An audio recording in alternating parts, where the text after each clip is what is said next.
vamos entender aqui um pouco acerca do texto que nós lemos, capítulo 2, do versículos 1 até o versículo 11. Se tem uma coisa que é bastante comum nas nossas vidas, é que nós gostamos de valorizar outras igrejas e valorizar e idealizar outros pastores. A gente tem essa mania de imaginar sempre uma igreja perfeita, imaginar uma igreja onde há pastores excelentes. Parou o microfone? Está saindo? Parou. Vou pegar esse aqui, viu, gente?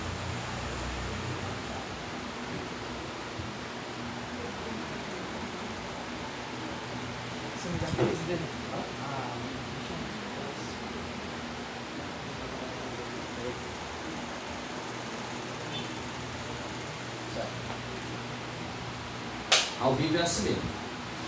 Bom, como eu estava dizendo, às vezes a gente tem essa mania. A gente gosta de valorizar e de idealizar outras igrejas. Às vezes a gente pode olhar para uma determinada igreja e achar ela uma igreja perfeita. Oh meu Deus, como aquela igreja é boa. Oh meu Deus, aquela igreja é espetacular. Os pastores daquela igreja são extraordinários, pastores excelentes. Então a gente sempre tem esse costume, essa tendência natural de olhar para outras igrejas, olhar para outros pastores e idealizar. E amados, talvez a igreja de Filipos fosse essa igreja. A igreja que os outros olhavam e idealizavam. Talvez todas as igrejas ali do primeiro século olhassem para a igreja dos Filipenses, de fato olhassem assim, rapaz, pense numa igreja boa. Pense numa igreja onde não tem problemas, pense numa igreja onde não há defeitos. E talvez esse fosse aqui, Filipos aqui seria uma idealização, porque de fato a igreja dos Filipenses foi uma igreja exemplar em muitos aspectos. Paulo, quando vai falar acerca dos Filipenses, ele fala de forma diferenciada. Se você for olhar o capítulo 1, versículo 4, geralmente Paulo sempre dizia, fazendo sempre menção de vós em minhas orações.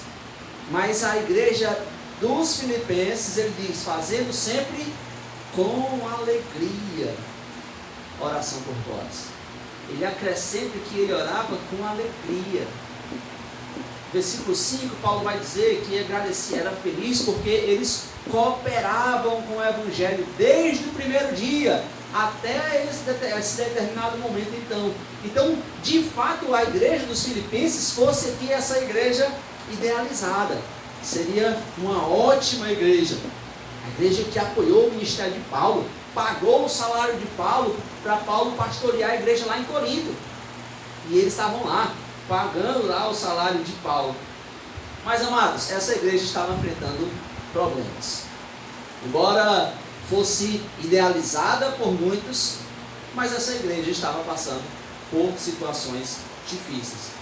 Se você for olhar no capítulo 4, versículo 2, Paulo vai dizer que havia um grande problema de relacionamento entre Sintique e Evódia. Eles eram uma igreja, de fato.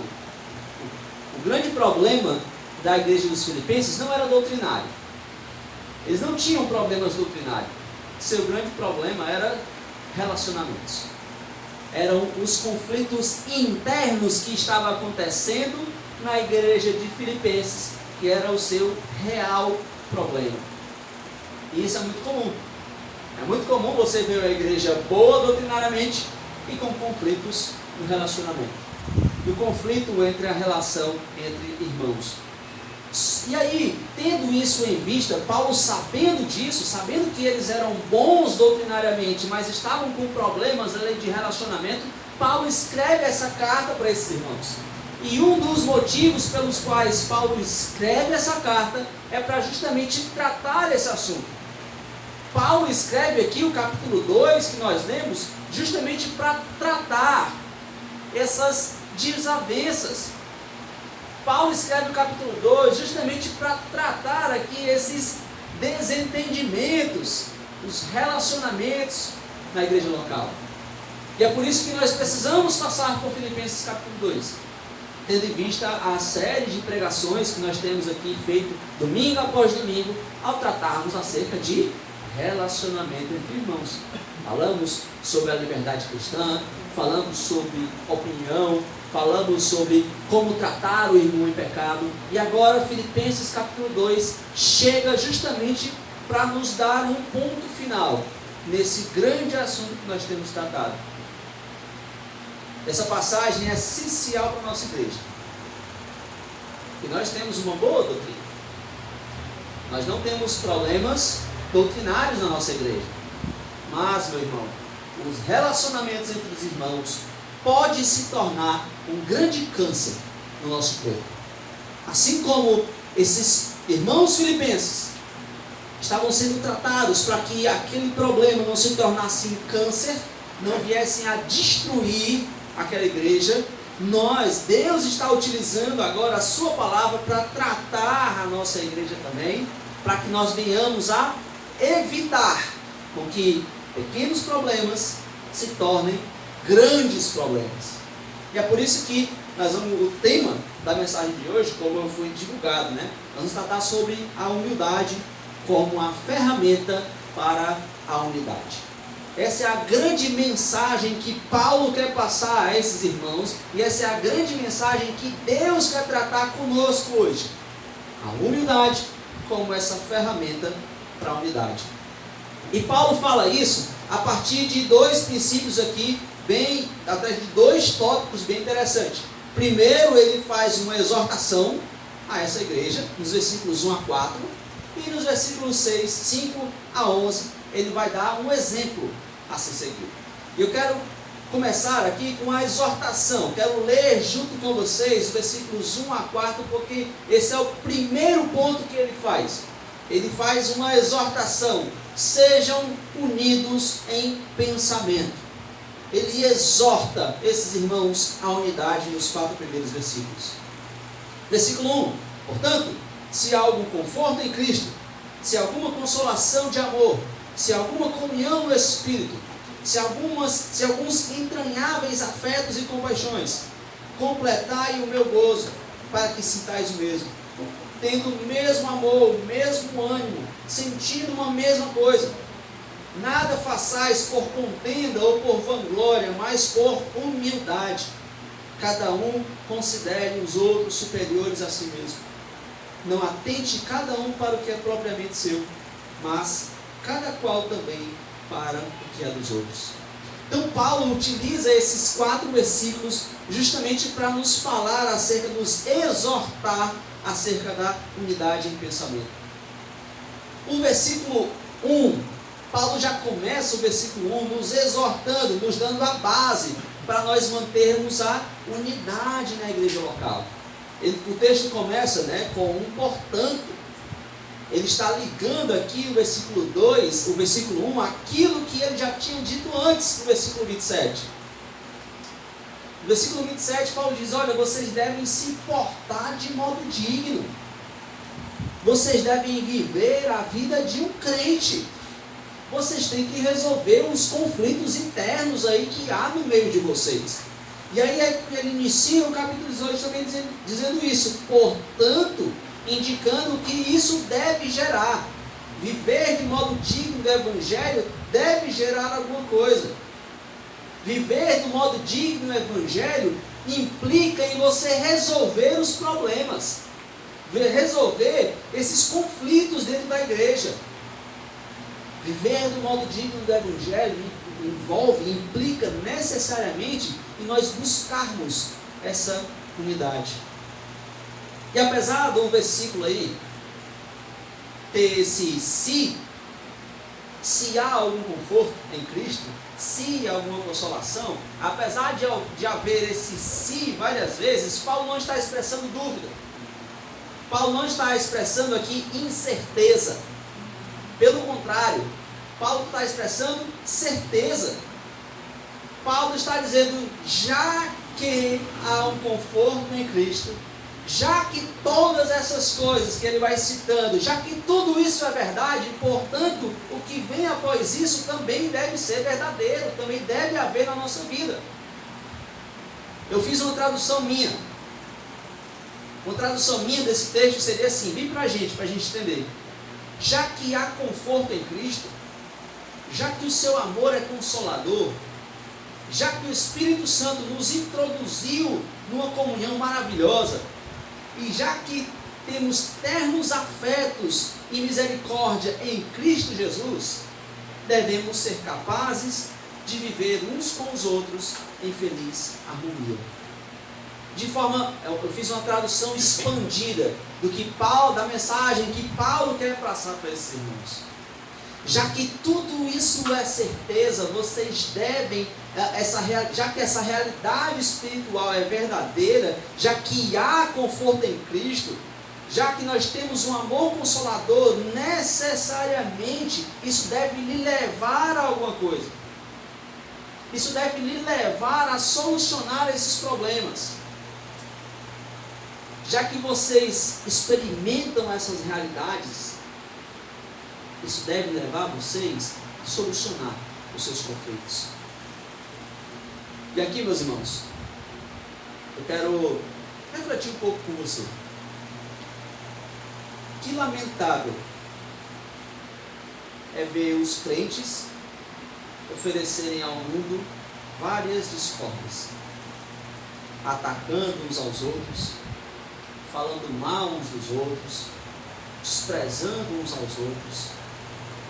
Que coisa triste é quando uma igreja local apresenta isso ao mundo.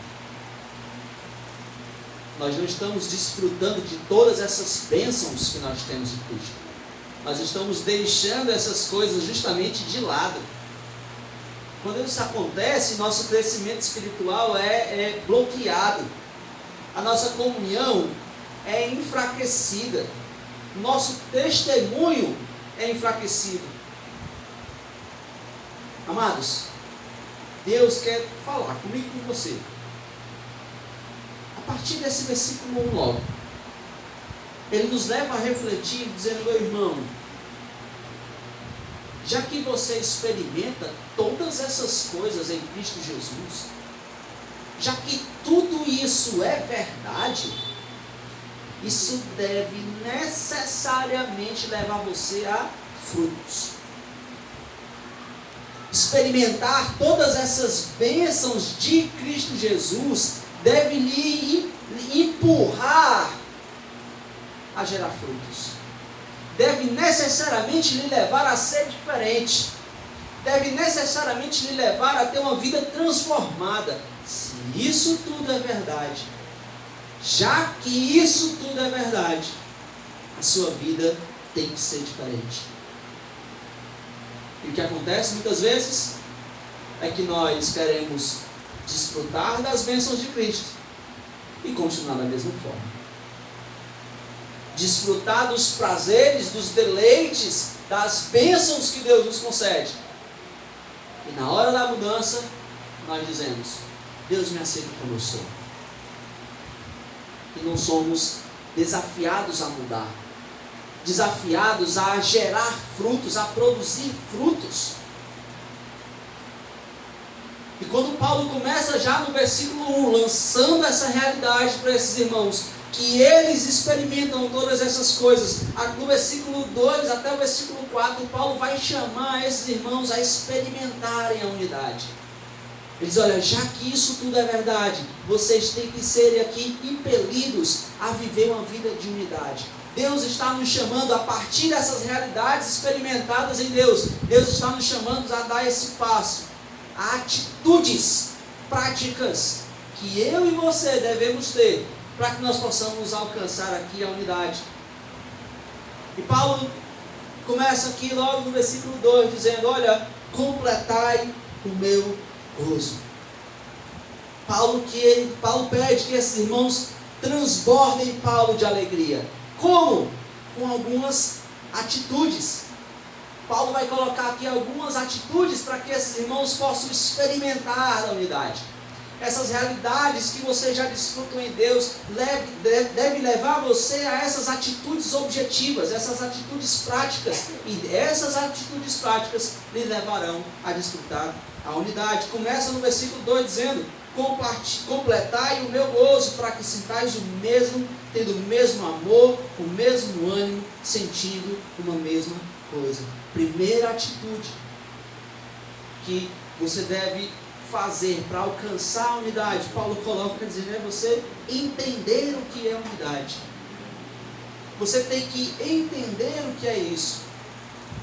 Paulo está chamando esses irmãos para cada membro da igreja aqui desconsiderar as brigas, desconsiderar os conflitos e partirem juntos agora para ter uma mesma mente em Cristo Jesus. Todos devem pensar e agir da mesma maneira? Não. Unidade não é uniformidade. Existem maneiras diferentes de pensar, existem maneiras diferentes de agir, mas em toda essa diferença deve haver a unidade. É isso que Paulo está nos chamando, a termos o sentimento, o mesmo amor, o mesmo ânimo, uma mesma coisa, deixarmos de lado aquilo que impede de nós experimentarmos a nossa unidade e seguirmos firmes para esse propósito. Existe um objetivo maior que deve ser alcançado, e esse objetivo maior, que é a unidade na igreja local, exige que eu deixe de lado algumas coisas,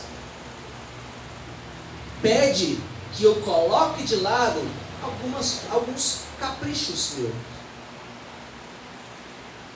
O meu egoísmo, a minha vontade, o meu orgulho. Caminhar para a unidade vai implicar necessariamente em você colocar algumas coisas de lado. E Deus nos chama a isso. Afinal de contas, na oração sacerdotal, em João 17, Jesus orou por isso, para que todos sejam um, que haja essa unidade. Aí você deve estar pensando, mas pastor, tem umas pessoas que são mais difíceis de amar. Tem pessoas, pastor, que é difícil. Sabe o que eu penso? Eu gosto de pensar que eu sou uma pessoa difícil de amar. Faça isso. Quando você pensar, rapaz, pense numa pessoa difícil de amar. Aí você pensa, rapaz, eu sou pior. Talvez você seja a pessoa mais difícil da gente amar. E a gente ama. E a gente se envolve. E a gente busca unidade. E Deus está nos chamando justamente para essa disposição, para a gente sentir o mesmo, para a gente sentir a alegria do Senhor, para a gente se deleitar no Senhor, ter o mesmo amor, de amar o próximo, sermos unidos de alma, ter o mesmo propósito, ter um só pensamento. Primeira atitude para a unidade é entender o que é unidade. É entender que existem coisas que precisam ser deixadas de lado para que nós mantenhamos a nossa unidade. No versículo 3, ele coloca a segunda atitude para alcançar a unidade. Nada façais por contenda ou por vanglória, mas por humildade. Cada um considere os outros superiores a si mesmo.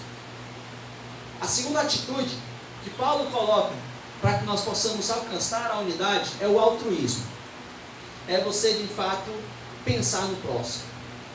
E se você observar, a palavra de Deus não joga palavras fora. A Bíblia não joga palavras fora. Paulo não nos conversa balela. E se você analisar aqui no capítulo 3, Paulo vai dar dicas dos problemas que estavam acontecendo na igreja. Irmãos que estavam servindo na igreja por ambição. Nada façais por contenda ou vanglória. Pessoas estavam servindo na igreja para a glória de si mesmo. Eu faço, mas o que é que eu vou receber em troca? O que é que eu vou ganhar fazendo isso?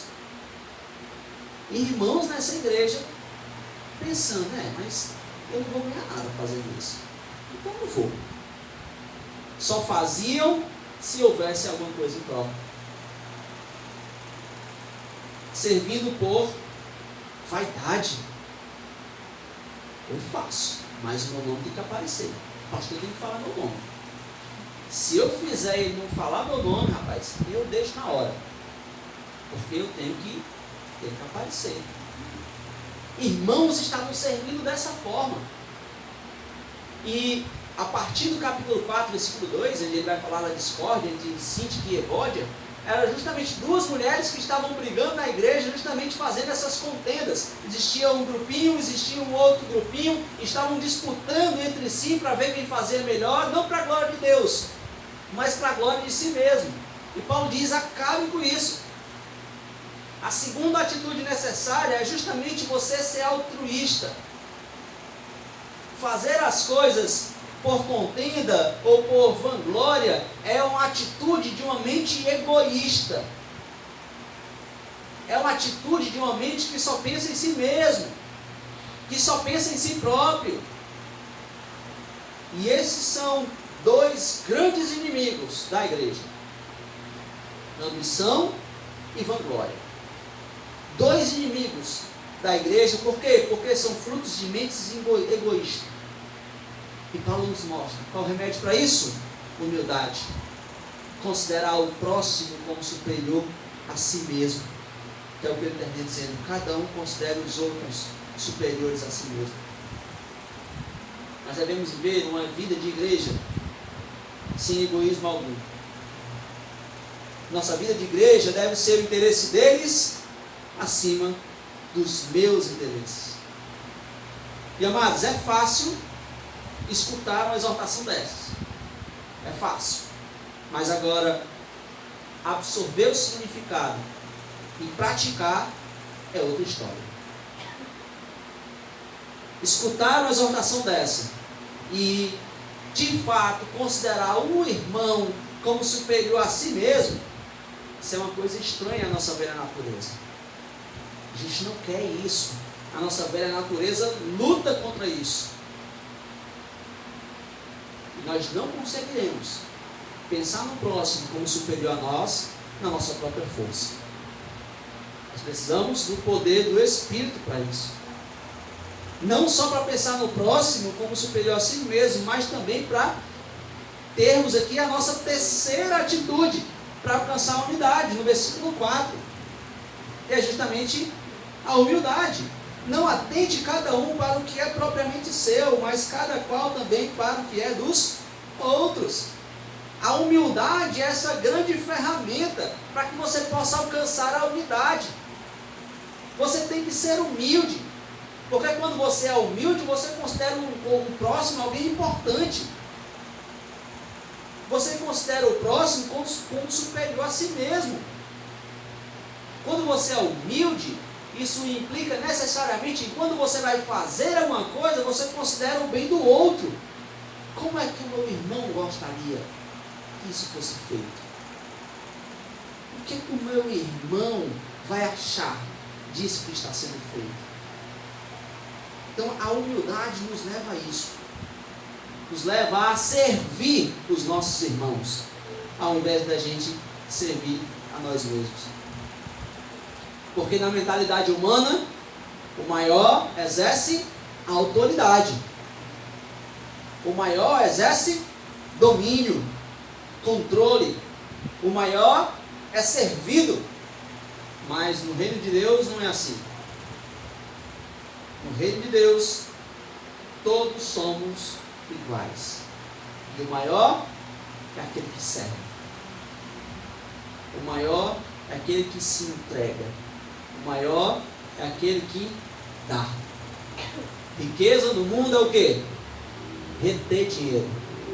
Reter posses. Riqueza no reino de Deus é dar. É doar. É ter o que repartir.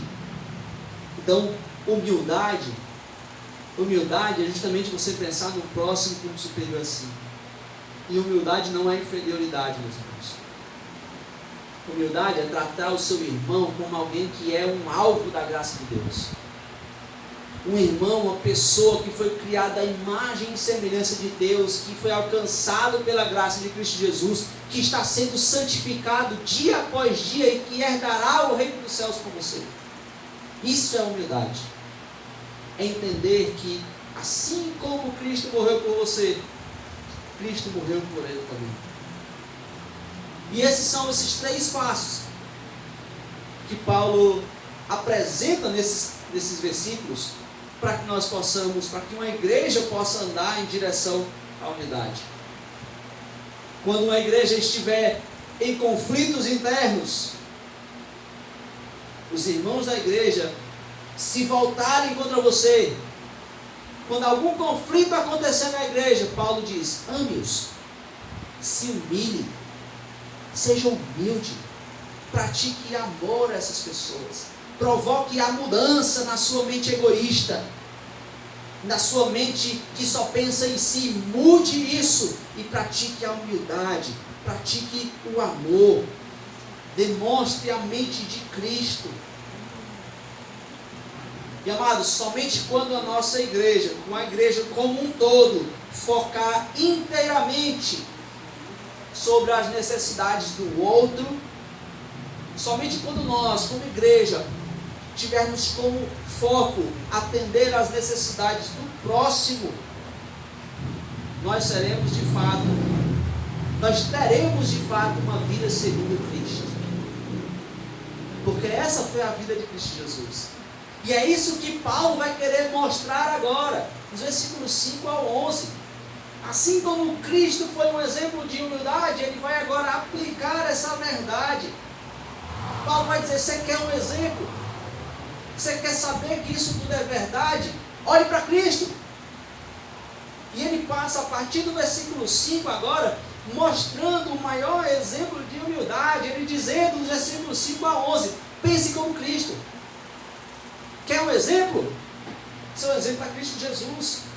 E no versículo 5 ele apresenta logo essa ordem, esse exemplo maior. De sorte que haja em vós o mesmo sentimento que houve também em Cristo Jesus. Ele coloca agora logo um padrão. Ele diz: olha, sabe quem cria contenda? Os egoístas. O humilde não cria contenda. Quem cria contenda é egoísta. E ele vai dizer: quer um exemplo agora? Não pensa como um egoísta. Não vive como um egoísta. Pense como Cristo. Que haja entre vocês, no meio de vocês, o mesmo sentimento de Cristo Jesus. Paulo vai enfatizar agora a humildade em Cristo Jesus. Paulo vai enfatizar agora Cristo como um modelo para todos os crentes que querem alcançar a humildade.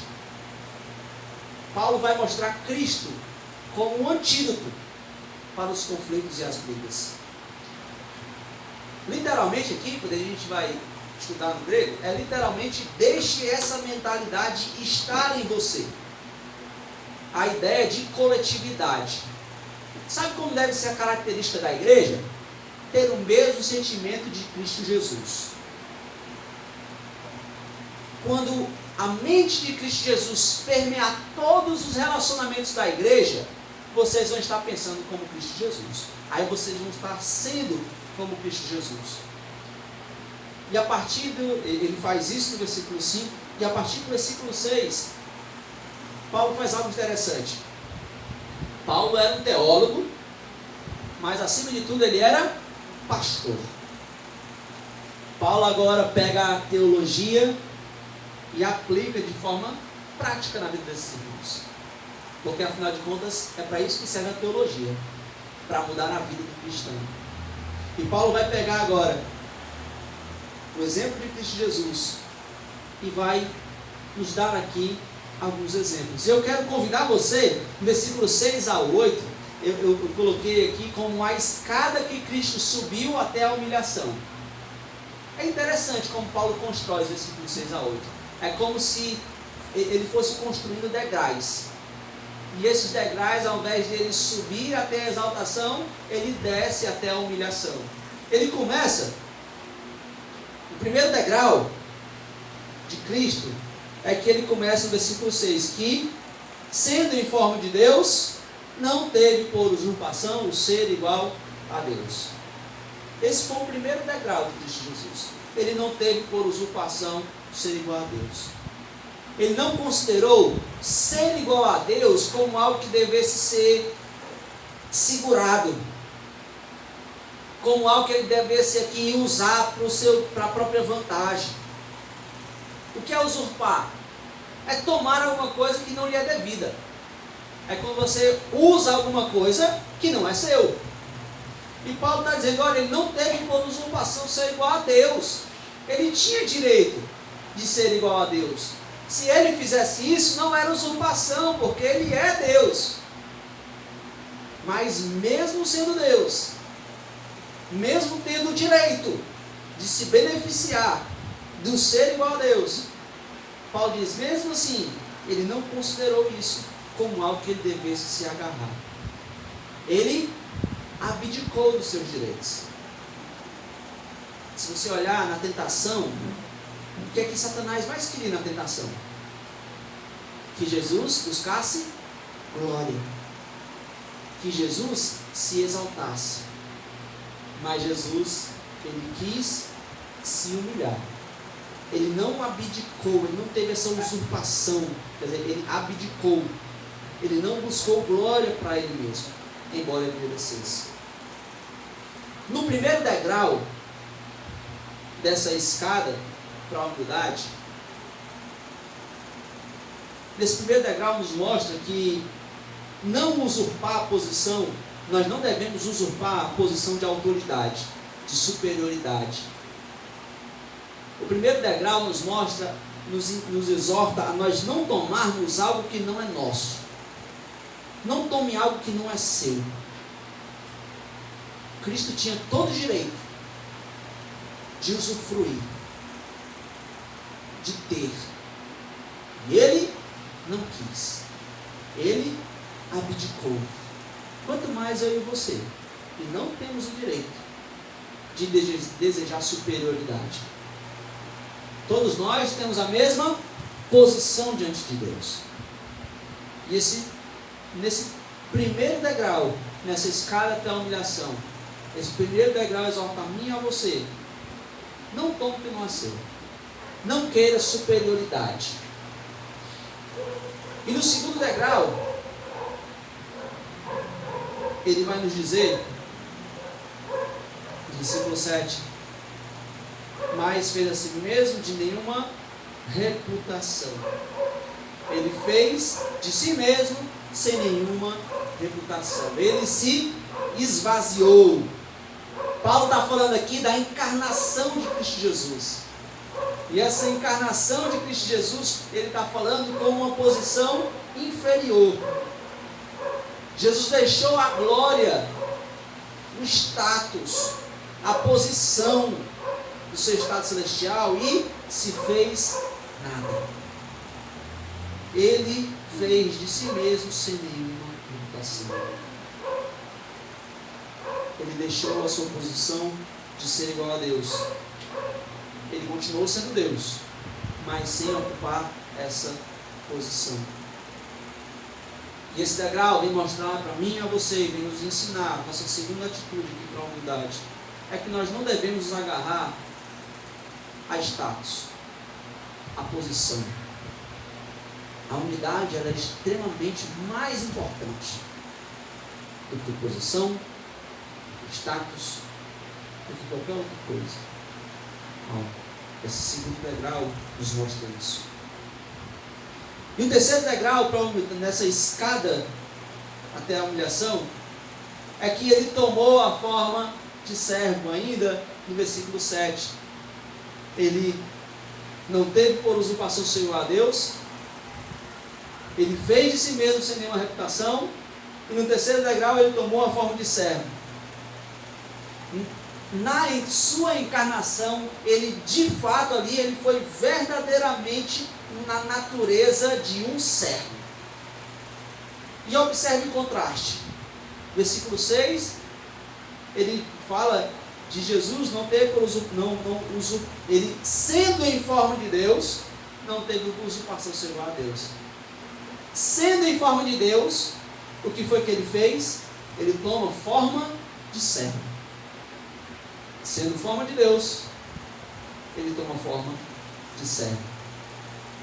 Ele forma esse grande contraste. Porque esse é o terceiro degrau. Aquele que tinha a própria natureza divina. Ele buscou em sua encarnação a natureza de um verdadeiro servo. Ele nos mostrou o que é ser um verdadeiro servo. Ele usou a sua vida para nos servir, do início até o fim. E esse terceiro degrau da escada, que nos leva até a humilhação, nos mostra a terceira atitude. Aquilo que Jesus nos ensinou. Que nós devemos ser servos. Nós devemos buscar ser o menor de todos. Nós devemos servir aos nossos irmãos. Amados, imagine a cena. Os discípulos estão sentados à mesa e todos olhando um para o outro e imaginando: quem que vai lavar os pés da gente? E quem faz isso? Quem fazia isso? Era o servo. Era o menor de todos. E eles olhavam um para o outro e perguntavam, imaginando: eu não. Pedro, eu imagino Pedro dizendo: não tem nem perigo. E o que é que Jesus faz? Se levanta, pega uma toalha e lava os pés dos discípulos. Eles procurando ver quem seria o menor, quem iria se humilhar dessa forma, e Jesus diz: eu sou o menor. Eu sou o verdadeiro servo. Porque isso faz parte da nossa natureza. Servos.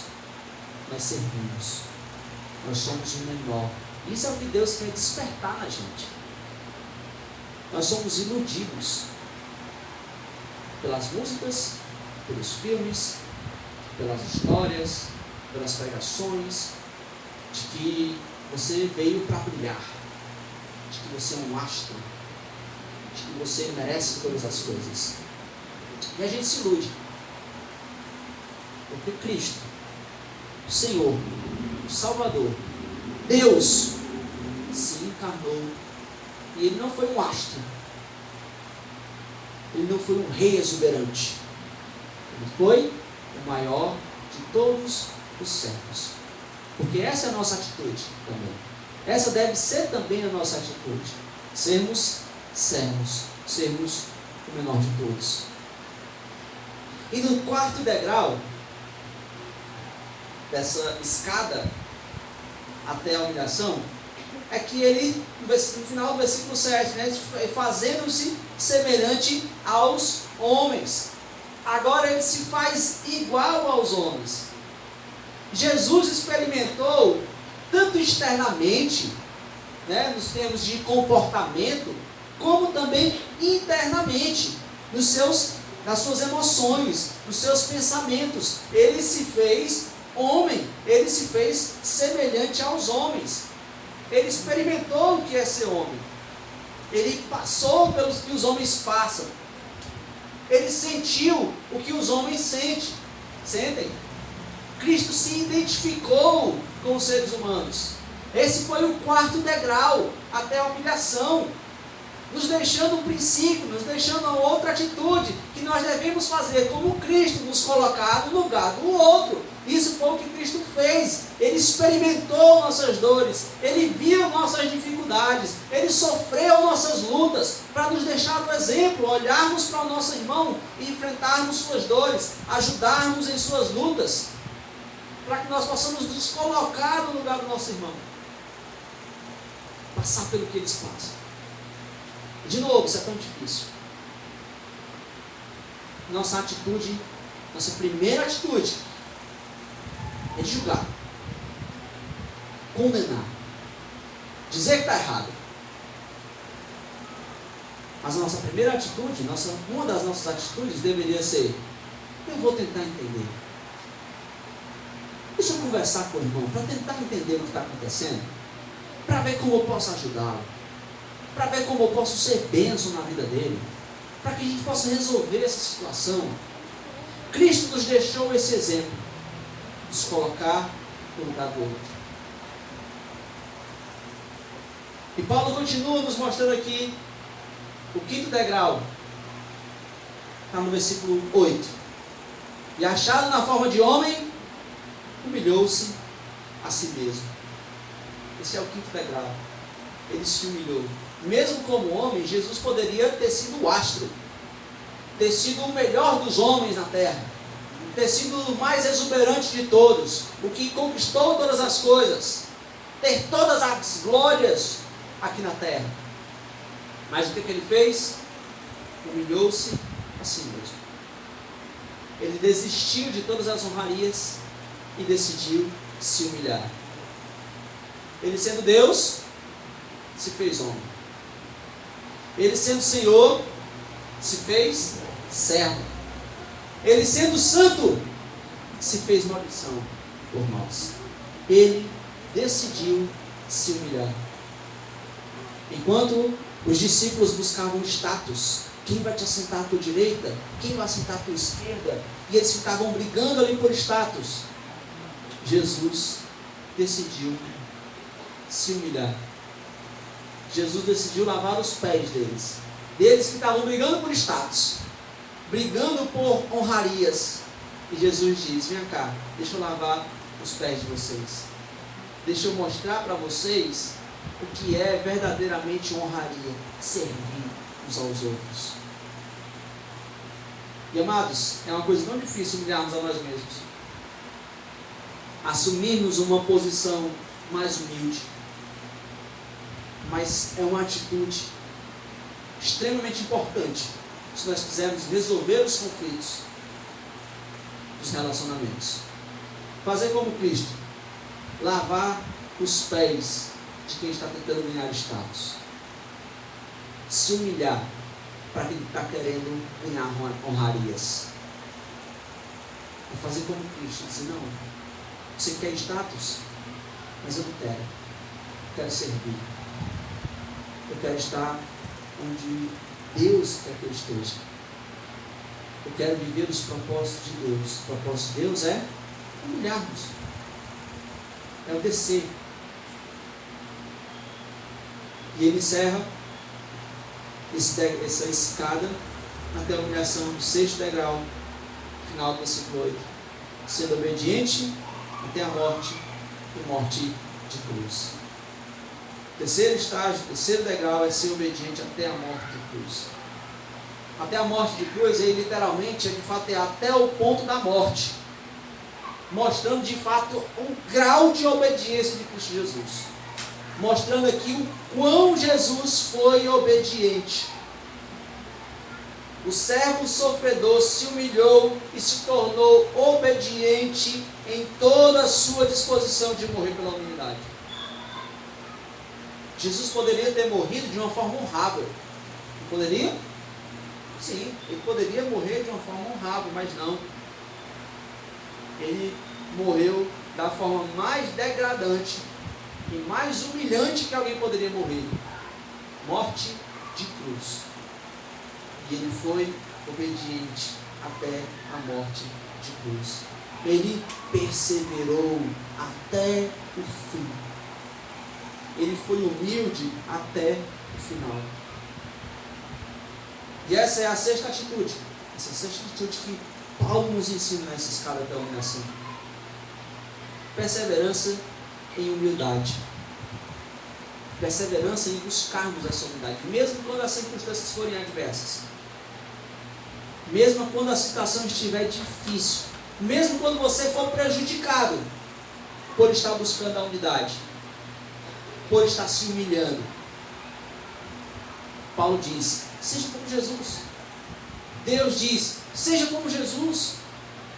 Seja perseverante nessa humildade. Amados, embora a nossa tendência natural seja de nós focarmos os nossos próprios desejos, em nossas próprias realizações, nós temos uma geração egoísta, que só pensa no bem de si mesmo. Jesus se fez um servo para nos mostrar o modo que nós devemos servir uns aos outros. Jesus pensava nos outros, acima de si mesmo. Jesus pensava no próximo. E não há modelo melhor de humildade de toda a história do que o modelo de Cristo Jesus. Ele nos deixa esse exemplo. Se há uma pessoa que é difícil de manter, que você acha que é difícil manter uma relação, de ser amigo, de estar junto, Deus está nos convidando. Vamos subir a escada da humildade? Vamos subir a escada da humilhação? Primeira coisa, não usurpe a posição de superioridade. Não queira ser superior. Não queira ser melhor do que os outros. Segunda atitude, não se agarre a status e a posição. Não ligue para status. Não ligue para posição. Terceira atitude, seja servo. Seja o menor de todos. Seja aquele que mais serve. Quarta atitude, se coloque no lugar do irmão. Se coloque no lugar do outro. A quinta atitude, assuma uma posição mais humilde. Faça o que ninguém quer fazer. Faça o que ninguém gosta de fazer. Assuma a posição de menor, assim como Cristo fez.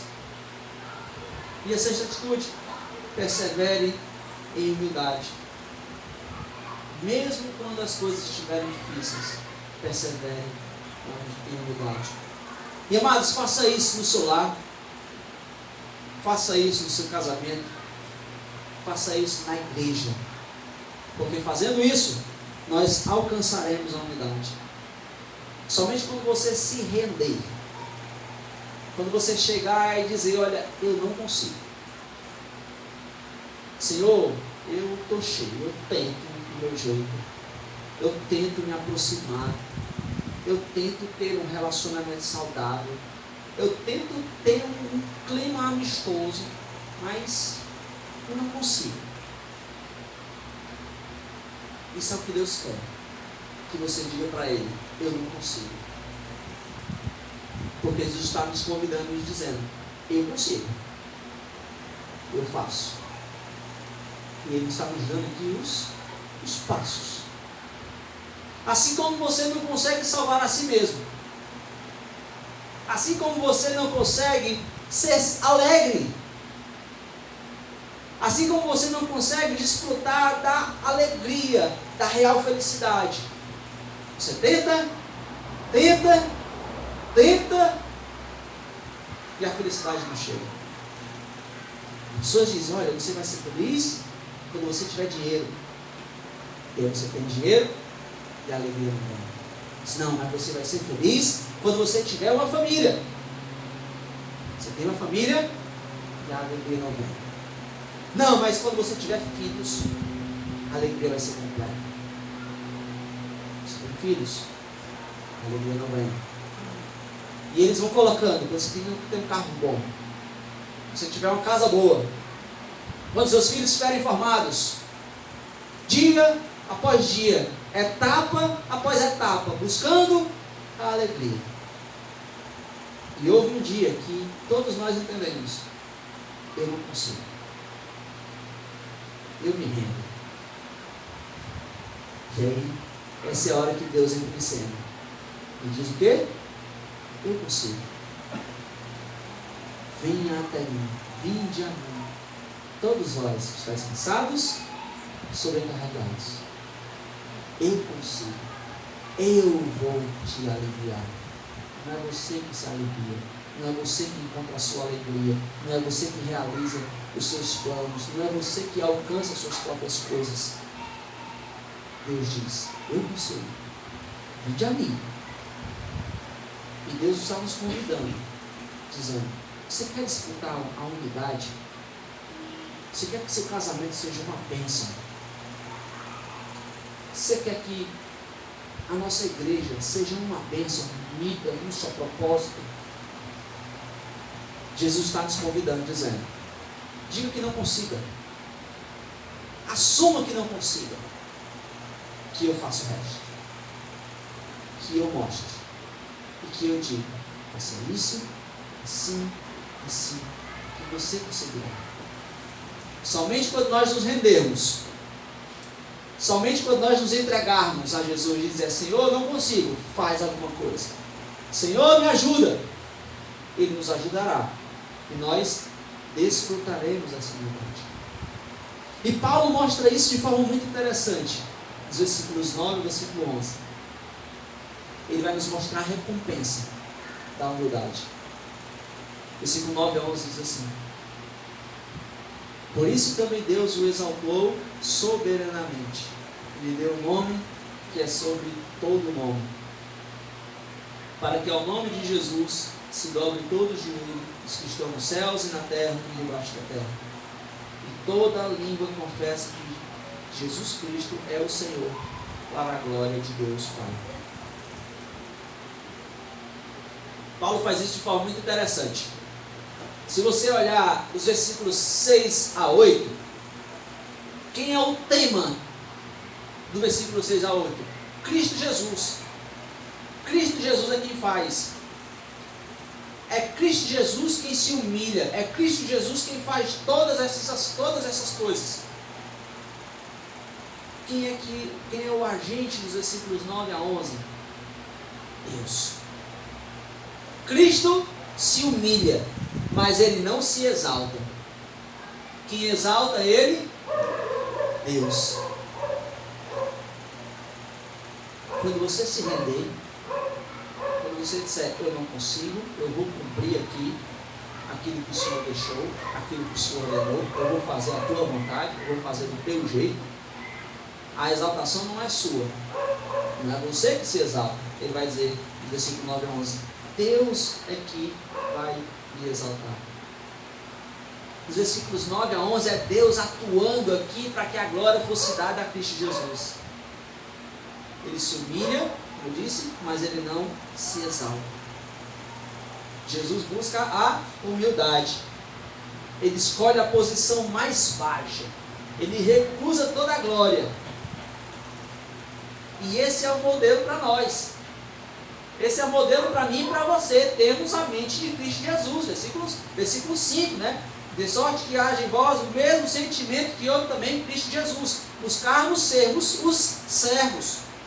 Buscarmos fazer aquilo que ninguém quer fazer. Cristo veio como um servo. E nós devemos viver como servo. E Ele viveu como um servo e se tornou o Senhor de tudo. Deus o tornou o Senhor de tudo. E esse é o nosso modelo. Se nós nos humilharmos, se nós tivermos a mesma mentalidade de Cristo Jesus, Deus nos glorificará. Ele nos exaltará. Quando nós formos exaltados com Cristo Jesus, quando Ele nos levar para si, nós seremos verdadeiramente exaltados. Viveremos uma vida de humildade, de servidão aqui, para que um dia sejamos exaltados por Deus Pai. E amados, o interessante é que o versículo 9, ele inicia como por isso, né? É justamente Deus mostrando agora, Deus exaltando Cristo Jesus. Mas esse por isso do versículo 9, não é uma recompensa. Não é que Cristo estivesse sendo recompensado por aquilo que Ele fez. Não, Cristo está sendo reconhecido. É como se Deus estivesse dizendo, como Deus Pai estivesse dizendo: agora você está sendo reconhecido, porque você fez aquilo que era esperado. Você agiu de acordo com a sua natureza. Essa situação exigia que você agisse dessa forma. Ele não agiu contra a natureza dele mesmo. Ele não foi forçado a isso. Ele se entregou, ele mesmo decidiu assumir. Ele diz: olha, a humilhação, se humilhar, buscar ser o servo, não é algo que eu faço contra a minha própria natureza. nos mostrando, nos dizendo, nós que temos a mesma natureza de Cristo, que a humildade não é contra a nossa natureza. Quando você se humilha, você está fazendo aquilo que é esperado de você. Quando você busca ser o servo, você está justamente fazendo aquilo que Deus espera. E por isso que haverá o reconhecimento. É por isso que seremos exaltados, porque nós agiremos de acordo com a nossa própria natureza. Por isso, amados, não busque a sua própria glória. Aguarde a sua glória celestial. Aguarde a glória que está lhe esperando. Se está difícil algum relacionamento, se o relacionamento com a esposa está difícil, se o relacionamento com o esposo está difícil, com o irmão da igreja, com o filho, se você acha que não dá mais, a mensagem de Deus para você é: tende o mesmo pensamento que eu também em Cristo Jesus. Pense como Cristo. Busque se humilhar. Tem até uma história famosa. Era uma igreja da África aí, que a mulher chega para o pastor e diz: pastor, meu marido me bate. Ele chega bêbado em casa, me agride. E o pastor dá um conselho que nem eu nem o pastor Cláudio daríamos. O que é que a gente diria? Sai de casa, irmão. Está lhe batendo, sai de casa e vai denunciar. O pastor diz: irmão, faz o seguinte, compre a bacia, e quando ele chegar em casa bêbado, lá nos pés dele, se humilhe. E a história continua de que esse cara chegou embriagado em casa, ela lavou os pés dele, e um dia teve esse interesse: mas que marmota é essa que está fazendo, né? O meu pastor disse para fazer isso.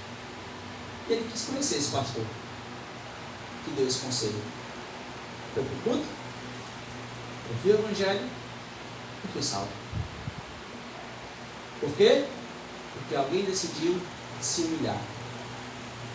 Porque alguém decidiu descer ao mais baixo nível, fazer o que ninguém tem vontade de fazer. O que isso fica de lição para mim e para você, meus irmãos, é que se as coisas estão difíceis, se está insuportável, siga o caminho da humilhação.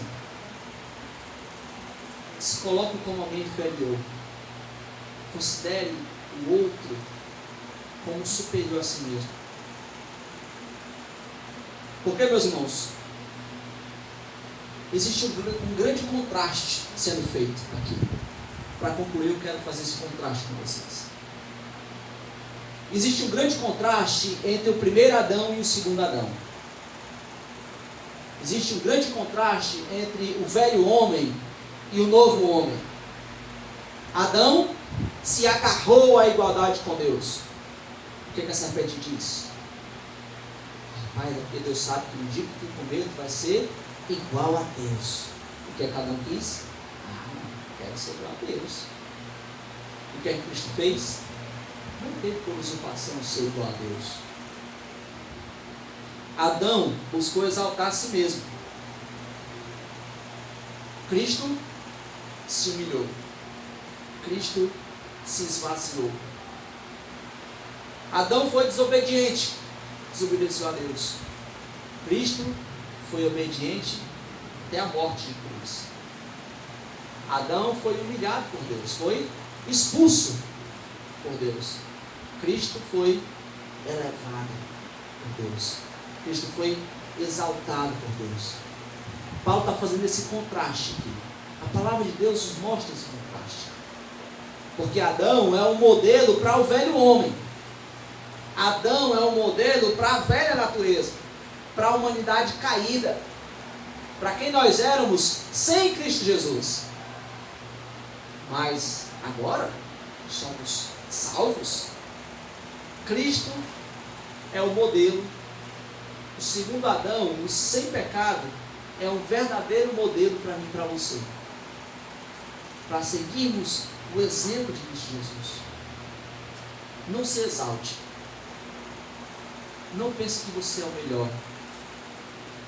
Não pense que alguém não vive sem você. Que alguma coisa não acontece sem você. Busque a humildade. Reconheça quem você é. Eu sou apenas um servo. E eu preciso servir ao meu Senhor. Eu só serei plenamente realizado quando eu me entregar a Cristo Jesus. Eu só serei realmente, plenamente quem eu sou quando eu me humilhar aos pés do meu Senhor Jesus Cristo. Porque o velho homem se exalta. O novo homem se humilha. Amados, Filipenses 2 nos mostra o segredo para todos os conflitos que são gerados na igreja local. É a solução para tudo. Mas sabe qual é o problema? É porque nós somos criados como príncipes e princesas. E nós não podemos fazer um negócio desse. Eu me humilhar? De forma nenhuma. Porque qual a mensagem que chega para você? Você é o centro do coração de Deus. Você é tudo aquilo que Deus tem de mais importante. Deus realizou tudo isso para a glória do seu nome, porque Ele te ama. Essa é a mensagem. Nós somos criados como príncipes e princesas. Mas a verdade é que você não é o centro do coração de Deus. A igreja é o centro do coração de Deus.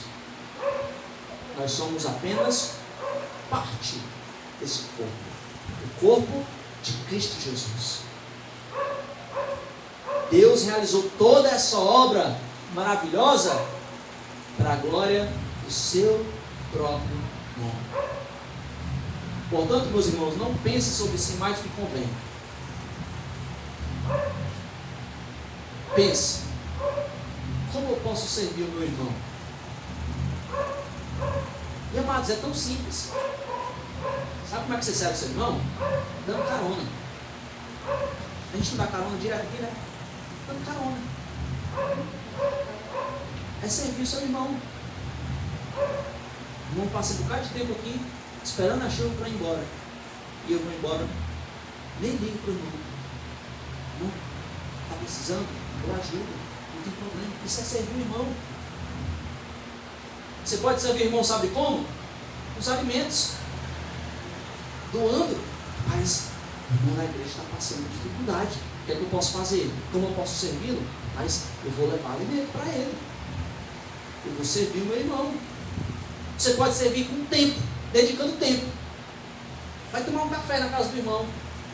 Vem para a igreja para passar mais tempo conversando, orando, dia de quarta-feira, orando uns pelos outros. Dedicando o tempo que você está servindo. Limpando a igreja. Eu saio, geralmente eu sou um dos últimos aqui a ir embora na igreja. Passa 50 pessoas aqui, direto, 50 vezes. Aí eu vou embora, tem lixo. Copo de plástico, não sei o que, tudo espalhado. Não tem um que tem a consideração de, vou limpar. Vou pegar aqui, terminou, vou pegar, vou limpar, vou organizar tudo. Simplesmente a gente vira as costas e vai embora. Nós temos várias maneiras de nós servirmos os nossos irmãos. Sermos servos. Sermos os menores de todos. Seguindo o modelo de Cristo Jesus. Dedicando a sua vida para o irmão que está próximo a você. Esse é o nosso grande desafio. Quando nós humilharmos dessa forma, quando nós de fato tomarmos para nós a humildade, essa humildade, ela será a ferramenta que nos levará até a unidade. Aí nós seremos um. Nós seremos um só corpo, um só pensamento, uma só alma, no mesmo amor. A ferramenta, humildade. Seja servo. Senhor Deus, obrigado, Pai. Obrigado pela Tua palavra, que nos desafia, que nos confronta. Mas entendemos que o Senhor disciplina ao filho a quem ama.